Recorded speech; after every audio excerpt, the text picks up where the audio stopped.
Bonjour, bienvenue dans le jardin Grandiflora. Aujourd'hui, nous allons étudier un support pour le rosier grimpant qui est ici. Alors, c'est un rosier liane qui s'appelle Paul Himalayan Musk. C'est une plante qui a beaucoup de qualités. Mais avant de vous parler des qualités de cette plante et de ce que nous allons faire aujourd'hui, je vais d'abord vous raconter l'histoire de ce tronc. Parce que, voilà, peut-être que pour ceux qui commencent à suivre nos vidéos, vous vous demandez pourquoi il y a ce tronc mort qui est au milieu du jardin. Alors, il y a une dizaine d'années, c'était une magnifique cordyline. Elle avait vraiment sa place partout, elle était vraiment absolument magnifique, très présente.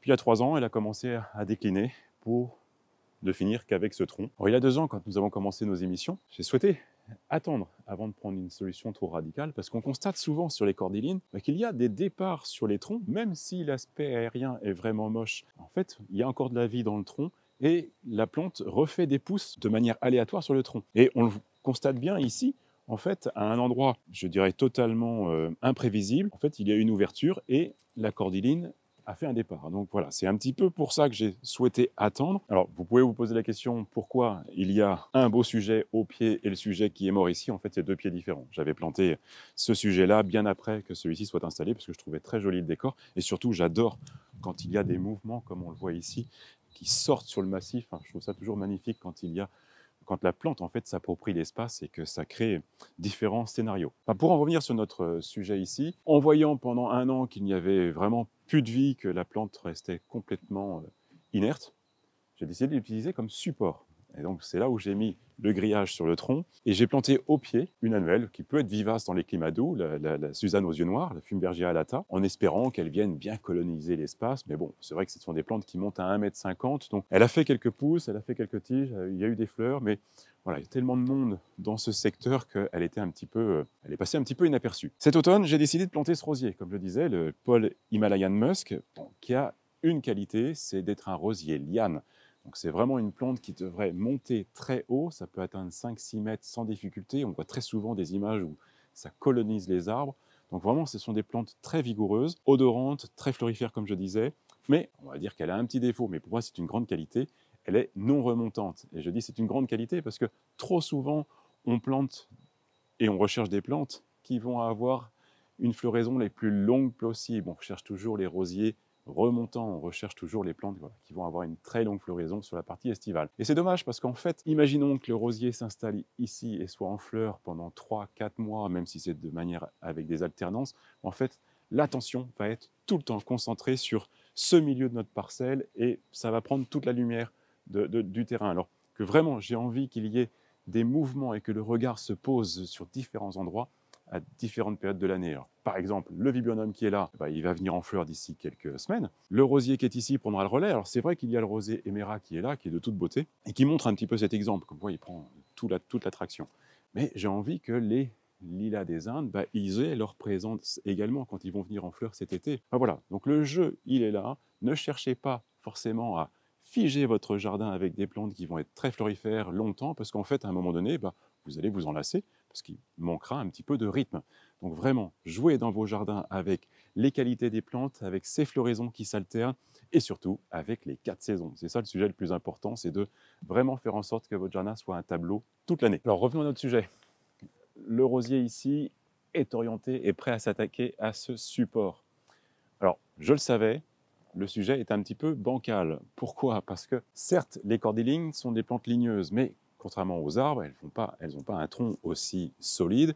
Ce sont des stipes et qui, au final, après des hivers très humides comme on a eu, une structure qui est sur le déclin comme celle-ci, ça devient très vite de la bouillie. Enfin, ça devient un support totalement creux et qui se voilà. En fait, voilà, il n'y a plus rien du tout. On voit ces fibres, mais ce n'est pas du tout la structure des troncs et qui crée ces épidermes et qui crée ces structures extrêmement solides. Donc voilà, donc là, miser sur un support comme ça, bon, effectivement, ce n'était pas forcément très judicieux, surtout pour une plante que l'on espère vraiment prendre du volume et avoir une présence, surtout une exposition au vent, qui aurait pu mettre tout le sujet en défaut. Donc c'est préférable de retirer maintenant tout cet ensemble et de penser à autre chose.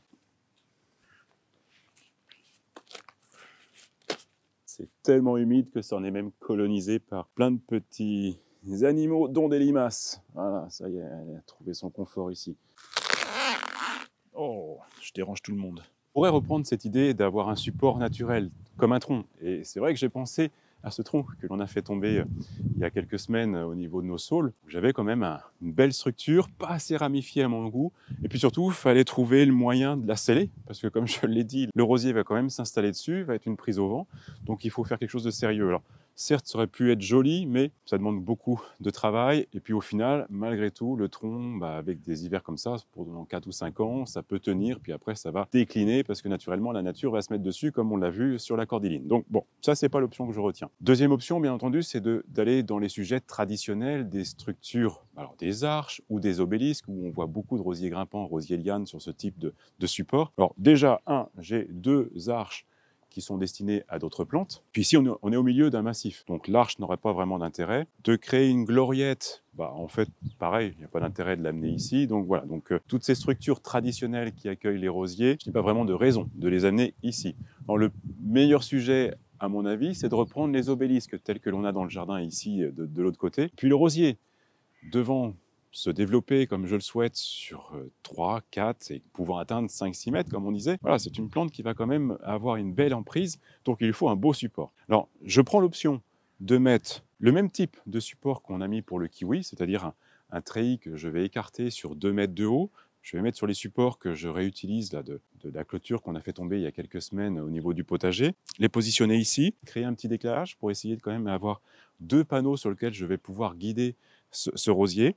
Ça va être face ici, face sud. Pour la maison, j'espère qu'en fait, on ne verra pas trop ce treillis. Comme je le dis, je ne veux pas qu'il y ait trop de matière, que ce soit quand même la nature qui soit présente. Le rosier va bien sûr s'installer pendant la partie printanière, estivale et, on va dire, automnale. Mais malgré tout, pendant 4-5 mois de l'année, ça va être juste du bois sur une structure. Donc, ça sera quand même très présent de la maison. Donc, je ne veux pas que ce soit trop visible. Et je préfère que d'autres couleurs prennent le relais et que le regard soit attiré par d'autres objets ou d'autres plantes. Donc voilà, donc l'idée, c'est que je les mets ici, perpendiculaires à la maison, qui fait qu'on devrait moins les voir. Enfin ça, je vous donne le résultat d'ici quelques minutes. Maintenant, on passe au travail.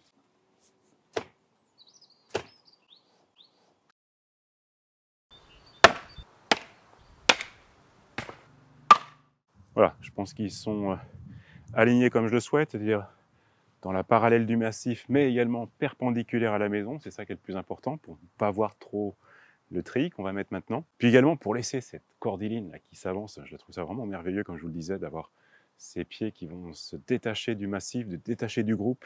Ça amène beaucoup de volume, beaucoup de présence. J'adore.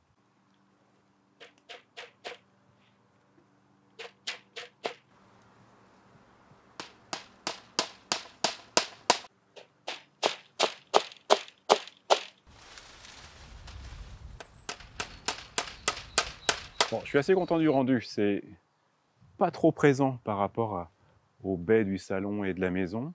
On voit bien sûr la structure, c'est évident. Elle est bien alignée avec les lilas des Indes, parallèle aux ifs. Donc c'est assez logique et surtout bien perpendiculaire à la maison. Voilà, l'objectif il est atteint. Et surtout, ce que je trouve intéressant, c'est que assez vite, lorsque l'on marche sur la pelouse, on rencontre ces treillis, cette structure, ces losanges sur la structure, et puis qui reprennent les losanges des obélisques, de la structure qu'on a déjà mis pour le kiwi. Donc voilà, c'est assez cohérent avec le reste du jardin. Et bien entendu, ça va se couvrir, j'espère, de 2 branches et 2 feuilles assez rapidement cette année. Alors, bien entendu, ça ne va pas tout couvrir, mais ça sera déjà un premier sondage de voir si ça passe bien. Alors, je vais être très sincère, c'est limite pas nécessaire d'avoir mis cette plante ici. Je l'ai expliqué en début d'émission, comme quoi j'avais ce tronc que je voulais habiller. Lorsque j'ai fait tomber la cordyline, en regardant le massif en longeant la piscine, en fait, entre la cordyline, le palmier, le rosier, éméra, l'if, il y a largement assez de végétaux et ça s'organise très bien sans en rajouter. Mais voilà, je l'ai planté là.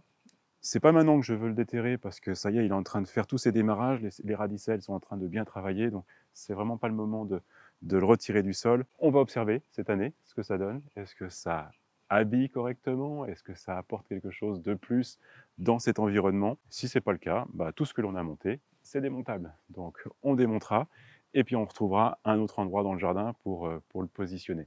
Mais voilà, surtout les choses ne sont pas figées et il ne faut pas hésiter à corriger si jamais ça ne rend pas comme vous le souhaitez. Toujours est-il qu'une petite vigilance que je vais devoir avoir, c'est que ce rosier liane porte bien son nom. Ça va s'étaler partout. Donc très rapidement, si je ne le contrôle pas, il sera dans le palmier ici, il sera dans la cordyline ici. Donc vraiment, ça va être l'approche de notre projet. Enfin, malgré tout, ça va être de contrôler toutes ces pousses là qui démarrent très bien, de les orienter vers le panneau, faire en sorte qu'il aille chercher la structure qu'on vient d'installer, et puis de la contrôler. Voilà, ça va être le jeu de cette année. Je pense que ça va être assez sympa. Résultat dans quelques mois, courant juin, j'espère qu'on aura une belle idée du rendu de ce projet. Je vous retrouve la semaine prochaine, j'en ai bien.